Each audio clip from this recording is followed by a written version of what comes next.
Good morning, students. My name is Dr. K.V. Somnath, Assistant Professor in GS College of Commerce, Wardha. Today, I wholeheartedly welcome all of you for the class on Indian Financial System, which is one subject paper for the MCOM first semester students. I welcome all the students for the course of MCOM first semester in our college. At the outset, I would like to provide you some important notifications as far as the syllabus is concerned and the way the final examination will be taken and what the requirements to be there on the part of the students to go for effective understanding and preparation for the final examination. आप सबको हार्दिक स्वागत MCom first semester की Indian financial system subject के इस video lesson की introduction topic में.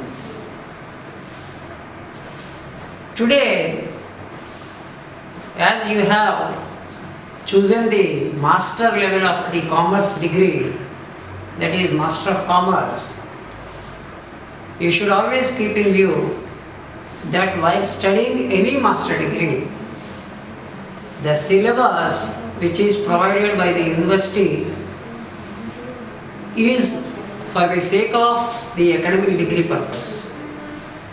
But on the other hand, in future, if you want to go to the higher studies like MPhil, PhD, or for qualifying the national eligibility test or state level eligibility test accredited by University Grants Commission, you have to keep in view that the subject what you learn under the PG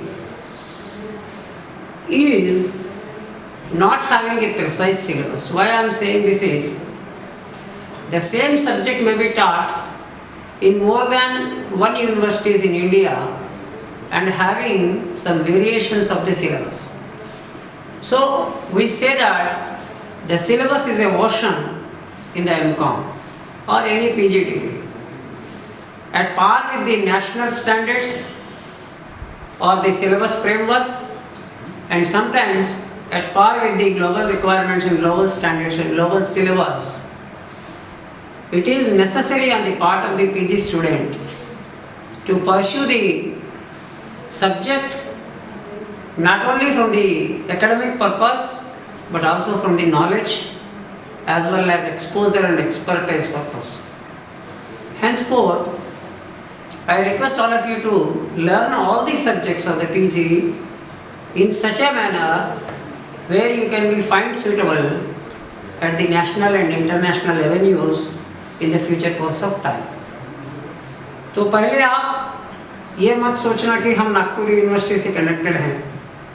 आपकी syllabus जो भी होगा वो national level के syllabus से connected है, global level की syllabus से कनेक्टेड है.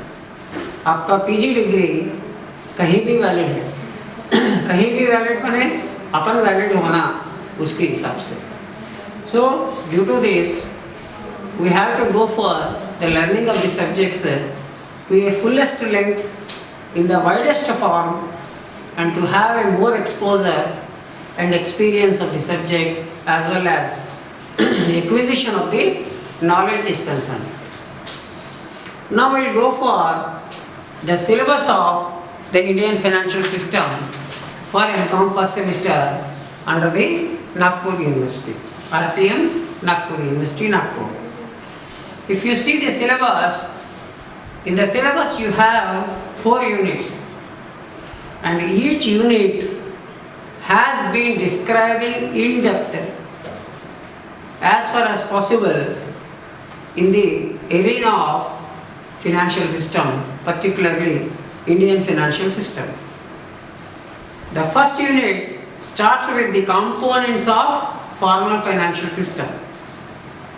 What are the various components? elements, parts and particles which are supposed to be known by us when we go for learning the fundamental concepts of the formal financial system.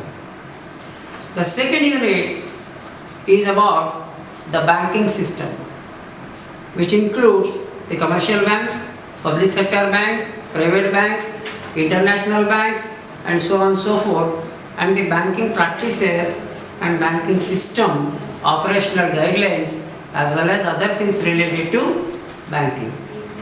In the third unit, we will be going for learning of the system of insurance. We are all well versed with the word insurance.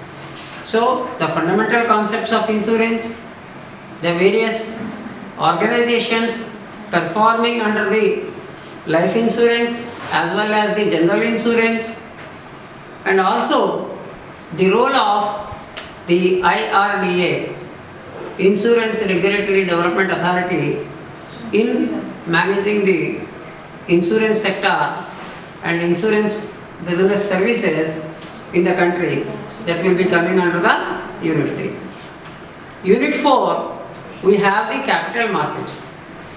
We know that every day we are observing in the news, reading in the newspapers, viewing in the television about the stock markets, about the Sensex, about the Bombay Stock Exchange, about the National Stock Exchange, derivatives markets, commodities markets, and so on and so forth. All those things which we will discuss under the capital markets.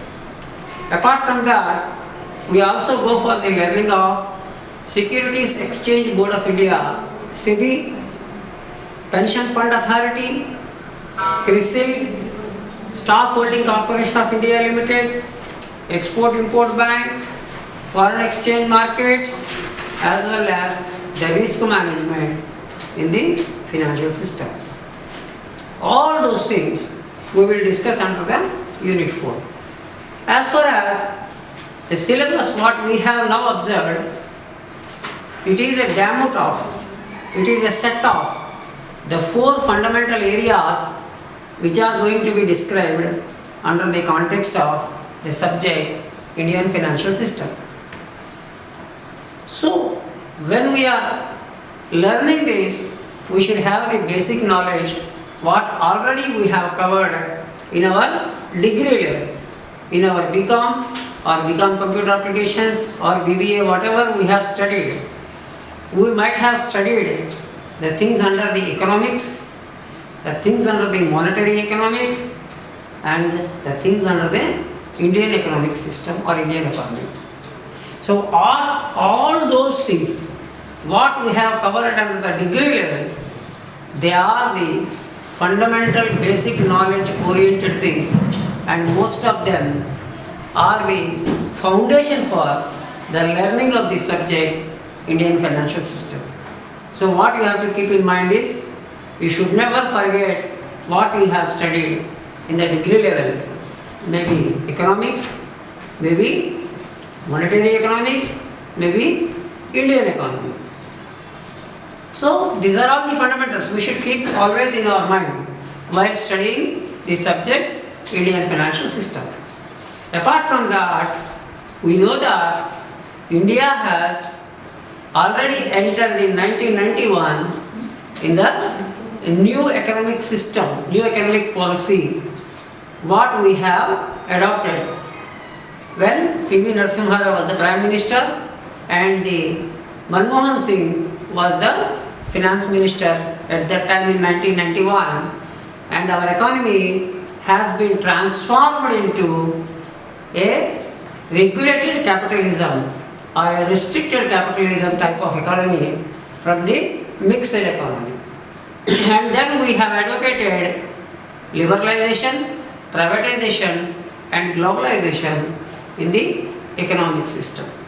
So the financial system is a part and parcel of the economic system. In every country there is an economic system, and that economic system is going to decide the level field playing requirements on the part of their country's financial system. In the case of India, the Indian financial system, In the case of other country, that particular country's financial system.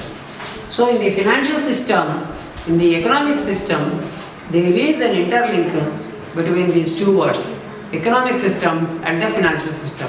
Financial system is a part and parcel or a macro element under the financial system of every country.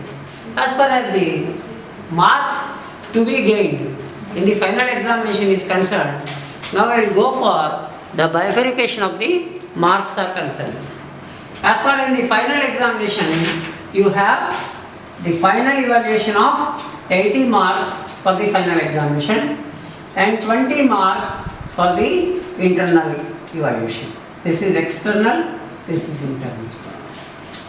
The 80 marks exam will be taken under unit wise, unit 1, unit 2, unit 3 and unit 4. The first question comes from unit 1, the second question comes from unit 2, the third question from unit 3 and the fourth question from the unit 4. Apart from that, we have the fifth question, which is a mixture of all the 1, 2, 3, 4 units at the end. So how the marks are being allocated? In unit 1, we have A, B, C. Under the first question, we have 3 questions, A, B or C. The A question comprises of 8 marks, the B question comprises of 8 marks or the C question comprises of 16 marks. Totally, it will comprise 16 marks. You have to write either A and B or C to gain 16 marks.